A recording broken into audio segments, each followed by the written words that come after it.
જય માતાજી, હું અપેક્ષા બા જાડેજા. વિષય છે સાતમ આઠમનું મહત્વ.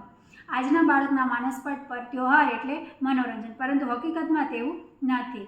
શ્રાવણ વદ સાતમ એટલે શીતળા સાતમ. શીતળા સાતમના આગલા દિવસે રાંધણછઠ હોય છે, જેમાં ગૃહિણીઓ દ્વારા અલગ અલગ રસોઈ બનાવવામાં આવે છે, ચૂલો ઠારવામાં આવે છે અને ચૂલાનું પૂજન કરવામાં આવે છે. શીતળામાં એ રોગ નિવારક દેવી છે અને બાળકનું રક્ષણ કરનારી દેવી છે. શીતળા સાતમના દિવસે શીતળામાનું પૂજન કરવામાં આવે છે, અર્ચન કરવામાં આવે છે અને તેમને ઠંડુ ધરાવવામાં આવે છે. આઠમ, શ્રાવણ વદ આઠમ એટલે જન્માષ્ટમી.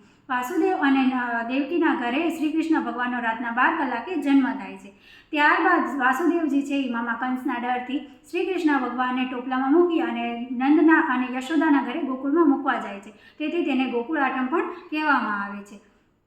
ગોકુળ આઠમના દિવસે નંદના ઘરે હર્ષો ઉલ્લાસથી તેની ઉજવણી કરવામાં આવે છે અને કહેવામાં આવે છે નંદ ઘેર આનંદ આવ્યો, જય હો નંદ લાલ કી. તેથી આપણે અહીંયા પણ રાતના 12 વાગે મંદિરમાં પણ આઠમના દિવસે જન્માષ્ટમીનું ઉજવણી કરવામાં આવે છે. જય માતાજી. અસ્તુ.